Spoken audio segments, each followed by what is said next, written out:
오늘은 통역이 없습니다. 죄송합니다.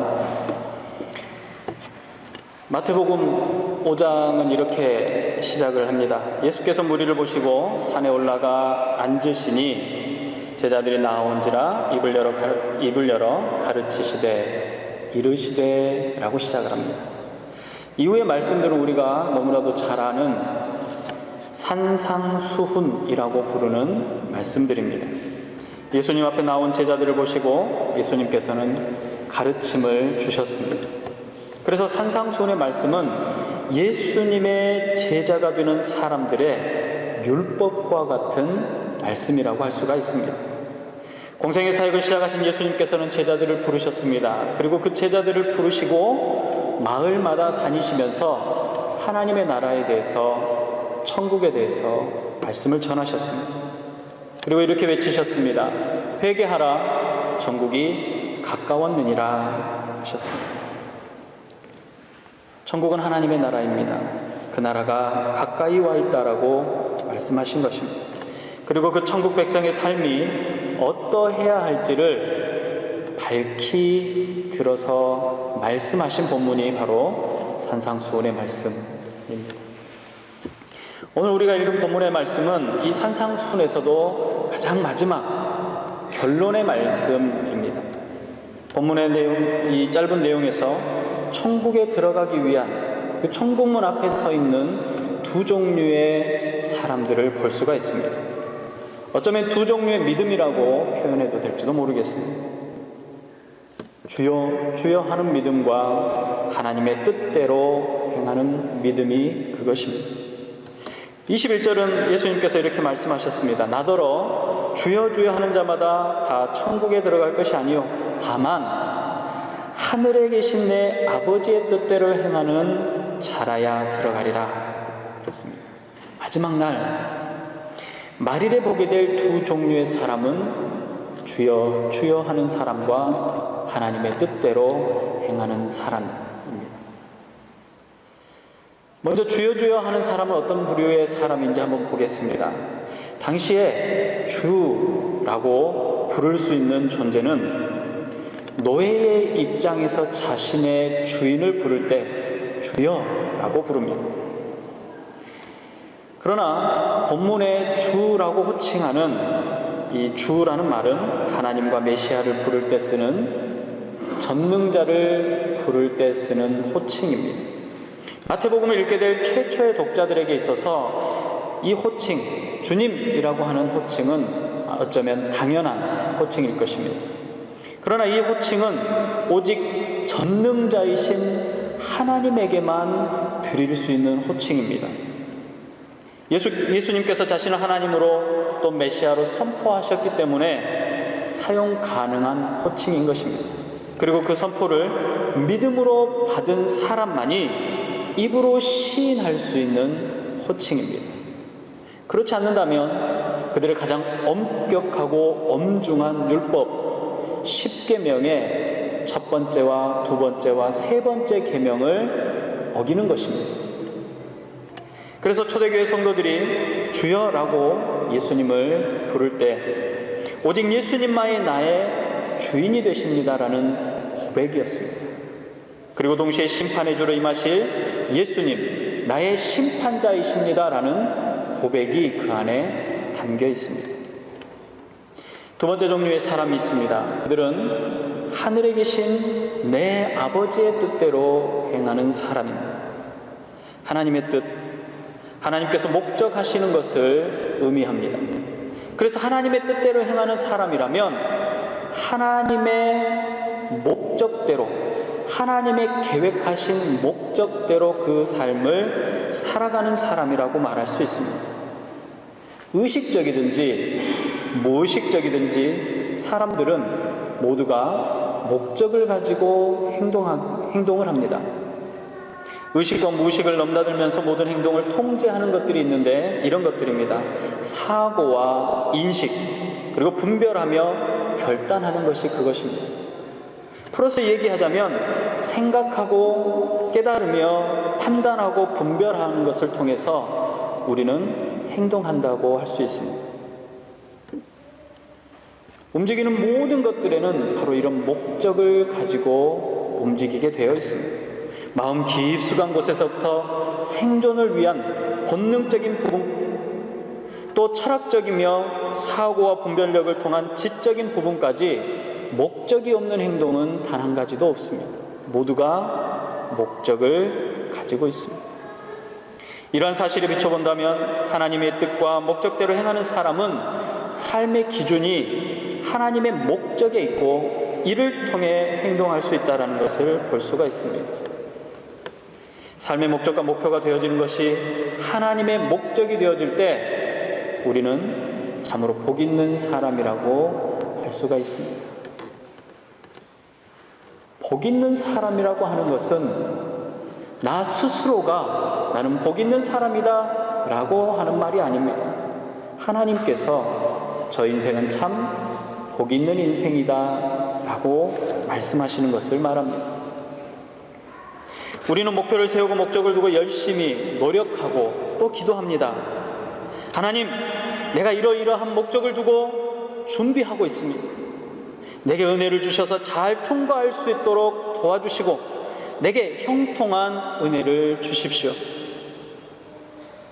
결과적으로 잘 진행이 되면 하나님께서 나를 사랑하셨고 도우셨음이었다라고 말하고, 어려움이 오고 커다란 벽과 같은 난관에 마주치면 하나님께서 나에게 커다란 시험과 연단을 주신다라고 합니다. 참으로 우리는 이처럼 많은 실수를 범합니다. 우리는 하나님의 뜻을 알려고 하지 않습니다. 하나님께서 나를 세상에 두신 목적에 관해서는 관심이 없습니다. 세상에 주는 즐거움과 기쁨에 더 민감하게 반응합니다. 그리고 나를 향한, 나 자신을 향한 사랑이 그 무엇보다도 강렬합니다. 우리는 하나님께서 거룩하신 목적을 따라 창조하신 피조물에 불과합니다. 그래서 하나님의 기뻐하시고 즐거워하시는 거룩한 목적을 따라서 이 땅을 살아가는 사람들이 되어야 하는 것입니다. 그러나 늘 혹은 때때로 나 자신을 위해서, 내 목적을 위해서 살아갈 때가 너무나도 많습니다. 예수님을 향해 주여 주여 하는 사람과 하나님의 뜻대로 행하는 사람 모두가 하나님의 나라 앞에, 하나님의 나라의 문 앞에 주님과 마주하고 서 있습니다. 그런데 예수님께서 아주 놀라운 말씀을 하십니다. 뼈가 있는 말씀을 하십니다. 주여 주여 부르는 사람들 모두가 천국에 들어갈 수 있는 것이 아니라고 하십니다. 오직 하나님의 뜻대로 행하는 사람만이 하나님의 나라에 들어갈 수 있다라고 말합니다. 본문 22절은 이렇게 이야기합니다. 그날에 많은 사람이 나더러 이르되 주여 주여 우리가 주의 이름으로 선지자 노릇을 하며 주의 이름으로 귀신을 쫓아내며 주의 이름으로 많은 권능을 행하지 아니하였나이까. 그날은 세상의 마지막 날입니다. 죄와 사망의 권세가 더 이상 존재하지 못하게 될 영원한 하나님의 나라가 완벽하게 세워지고 선포되어지는 날입니다. 예수님께서 심판의 주인으로 세상을 심판하시는 날입니다. 그날 많은 사람들이 예수님께 나와 자신들을 변호합니다. 주님의 이름으로 복음을 전했습니다. 주의 이름으로 선지자의 역할을 감당했습니다. 귀신 들린 사람에게 내가 주님의 이름으로 귀신을 쫓아냈습니다. 주의 이름으로 많은 기적과 권능 또한 행했습니다. 아무나 주의 이름으로 기적과 이런 놀라운 일들을 행할 수 있습니까? 그럴 수 없습니다. 복음을 전하며 성경을 연구하며 사람들에게 설교도 하고 귀신을 쫓아내고 아픈 사람들을 고쳐주기까지 했습니다. 이제 하나님의 나라에 들어갈 수 있도록 허락해 주십시오. 이들의 이야기를 들은 예수님은 이렇게 말씀하셨습니다. 그때에 내가 그들에게 밝히 말하되 내가 너희를 도무지 알지 못하니 불법을 행하는 자들아 내게서 떠나가라. 밝히 말하다는 것은 법정에서 판결을 선포할 때 바로 그때처럼 공적인 선포할 때 밝히 말한다라고 합니다. 예수님께서 심판의 날, 주님 나는 주의 이름으로 선지자 노릇을 했던 사람입니다. 주의 이름으로 귀신을 쫓아냈고 많은 능력을 행했던 사람입니다. 라고 말했던 사람들에게 최종 선고를 선포하셨습니다. 내가 너희를 도무지 알지 못하니 불법을 행하는 자들아 내게서 떠나거라. 지금 이 사람들은 주님의 이름으로 모든 일을 행한 사람들입니다. 귀신의 이름으로 행하지 않았습니다. 바알세불의 힘을 빌린 것도 아니고 사탄의 힘을 빌린 것이 아니라 주님의 이름으로 행한 사람들입니다. 다른 어떤 신의 능력이 아닙니다. 주의 이름으로 귀신을 쫓았고 병자도 낫게 했습니다. 말씀을 전하며 선지자의 역할을 잘 감당했습니다. 이처럼 누가 보아도 주의 일을 하던 사람들을 나는 도무지 너희를 알지 못한다라고 말하셨습니다. 그리고 불법을 행하는 자들아 내게서 떠나가라 말하십시오. 예수님께서 이들을 모른다라고 하시고 나에게서 떠나가라고 하셨던 구체적인 이유가 바로 여기에 있습니다. 불법을 행하는 자들아. 그들은 불법을 행했습니다. 하나님의 말씀을 사용하고 하나님의 이름을 사용하며 메시아의 권능을 이야기하고 그 주의 이름으로 모든 일을 했음에도 불구하고 그들은 불법을 저지르고 있었습니다. 잘 이해가 되지 않습니다. 구약의 열왕기서 22장에 보면 북이스라엘 왕 아합이 아람 왕 베나닷을 상대로 전쟁을 벌이려고 합니다. 아합은 남유다 왕 여호사밧과 연합해서 길르앗 라못이라는 곳 되찾아오려고 합니다. 그때 남유다의 왕 여호사밧이 아합에게 여호와 하나님의 말씀이 어떠한지 한번 알아보고 전쟁하자라고 합니다. 그때 아합에게는 엘리야에 의해서 죽임당한 바알의 선지자 대신 400여 명의 하나님의 선지자가 있었습니다. 그들에게 물었습니다. 그러자 그들이 한 목소리로 이렇게 말합니다. 올라가소서 주께서 그 성읍을 왕의 손에 넘기시리이다 라고 말합니다. 아합이 매우 만족했습니다. 아합 앞에는 이 400여 명의 하나님의 선지자, 그들이 하나님 여호와의 이름으로 예언을 하고 말씀을 증거하고 아합에게 전쟁에 승리할 것이라고 예언했습니다. 그러나 성경은 그들을 거짓 선지자라고 소개합니다. 그들이 왜 거짓 선지자였는가? 그들은 하나님의 말씀에 귀를 기울이는 것보다 권력자인 아합의 마음에 귀를 기울였던 사람들입니다.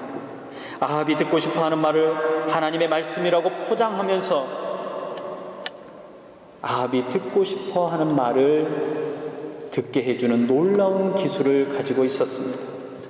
거기에 400여 명의 선지자들의 우두머리가 있었습니다. 그는 시드기야라는 사람인데 그가 철로 뿔을 만들어서 아합 왕 앞에 흔들면서 마치 하나님의 영이 자기에게 임한 것처럼 연기까지 합니다. 그리고 이렇게 얘기했습니다. 왕이 이것들로 아합 사람을 찔러 진멸하게 될 것입니다. 400인의 선지자라고 불리는 사람들이 처음부터 거짓 선지자로 살겠다라고 다짐하고 결단하고 선지생도가 되는 사람들이었겠습니까? 아마 그렇지 않았을 것입니다. 그들은 아마도 하나님께서 동굴에서 세미한 음성으로 내가 너를 위하여서 내가 이스라엘을 위하여서 남겨둔 7,000명의 바알에게 무릎을 꿇지 않는 거룩한 백성이다 라고 했던 그 7,000명 중에 사람들일 수도 있습니다. 아니 어쩌면 아합의 신하인 오바댜가 숨겨둔 하나님의 신실한 제사장 100명 가운데 있던 사람들일 수도 있습니다.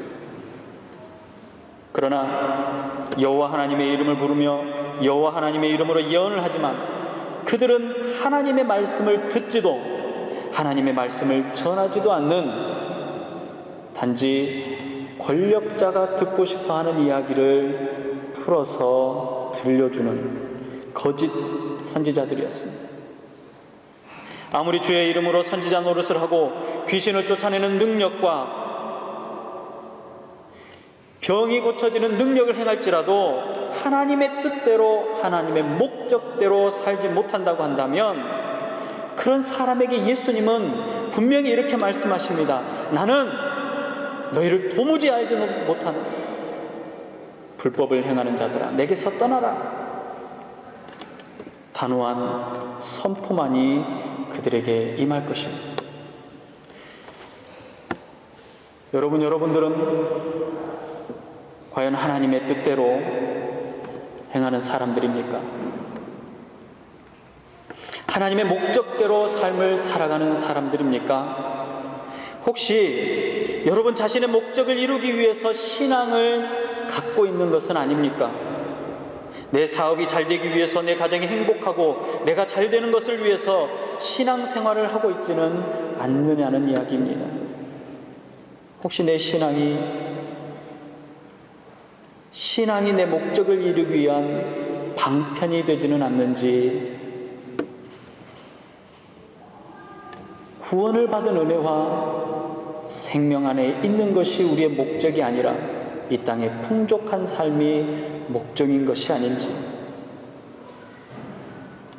구원의 은혜에 감격해서 구원받은 백성으로 살아가야 하지만 매 순간순간 나의 기준과 나의 목적이 하나님의 뜻과는 상관없이 이루어지고 있지 않는지 돌아보아야 합니다. 여러분, 예수님보다 더 사랑하는 것, 그것이 바로 우상입니다. 하나님의 뜻보다, 하나님의 목적보다 나의 뜻을 위해 사는 것은 불법을 행하는 것입니다. 하나님의 뜻대로 행하는 사람만이 하나님의 나라에 들어갈 수 있습니다. 하나님의 목적대로 사는 사람을 하나님께서는 기뻐하십니다. 모든 인생은 주여 주여 할 수밖에 없는 날을 만나게 될 것입니다. 어떤 인생은 시련과 멸망이, 어떤 인생은 복과 은혜가 주어지는 날을 한 사람도 예외 없이 마주하게 될 것입니다. 그러므로 누구든지 나의 이 말을 듣고 행하는 자는 그 집을 반석 위에 지은 지혜로운 사람 같으니 비가 내리고 창수가 나며 바람이 불어 그 집에 부딪히되 무너지지 아니하느니 이는 주추를 반석 위에 놓은 까닭이요. 나의 이 말을 듣고 행하지 아니하는 자는 그 집을 모래 위에 지은 사람과 같으니 비가 내리고 창수가 나고 바람이 불어 그 집에 부딪힘에 무너짐이 심하게 되고, 누구든지 예수님의 이 말씀을 듣고 말씀대로 삶을 살아가는 사람은 지혜로운 사람이고 영원한 생명을 얻을 것이지만, 예수님께서 말씀하신 이 말씀을 듣고도 행하지 않는 사람은 어리석은 사람과도 같고 불법을 행하는 사람과도 같다라고 말합니다. 오늘 우리가 마지막 날 하나님의 성문 앞에 서서 주님 품에 안길 것입니다. 그리고 주님의 음성을 들을 것입니다. 착하고 충성된 종아, 내가 작은 일에 충성하였음에 주인의 즐거움에 참여할지어다. 내 사랑하는 자야, 내 사랑하는 아들아, 내 사랑하는 딸아, 창세전부터 너를 위하여 예비한 이 아름다운 곳에 나와 영원토록 함께 거하자.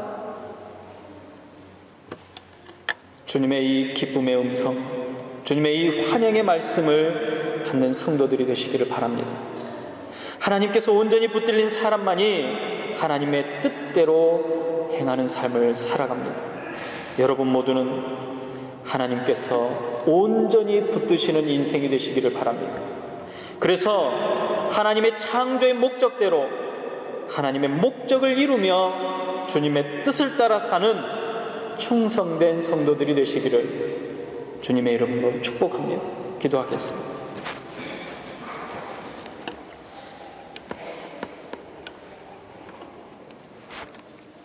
마지막 날 저 천국문 앞에 모두가 서 있을 때 너 이제 왔니? 고생했구나. 힘들었지? 너의 슬픔과 괴로움과 고통과 아픔을 다 내려놓고 이제 나와 영원토록 기쁨의 삶을 살아가자. 이 음성을 듣게 하여 주시옵소서. 이제까지는 불법을 행하는 사람처럼 살았을지라도 지금까지는 내 삶의 목표와 목적이 오직 나만을 위한 것일지라도 이제 결단하며 하나님의 뜻대로 살기를 원하는 주의 백성들 안에 하나님 위로와 평강을 허락하여 주시옵소서. 천국을 약속하신 하나님의 말씀을 기쁨으로 받게 하여 주시옵시고 마지막 날 주님을 만나는 그날 함께 기뻐할 수 있는 주의 성도들이 되게 하여 주시옵소서. 우리 인생의 가장 중요한 목적은 하나님께 영광이 되어지는 것입니다. 세상의 권력과 권위와 물질 앞에 무릎 꿇지 아니하고 하나님 앞에 온전하게 남겨진 거룩한 백성이 되게 하여 주시옵시고 하나님의 온전한 뜻을 이루어드리는 성도들이 될 수 있도록 주님 도우시고 인도하여 주시옵소서. 우리의 심판자 되시는 예수님의 이름으로 기도드리옵나이다. 아멘.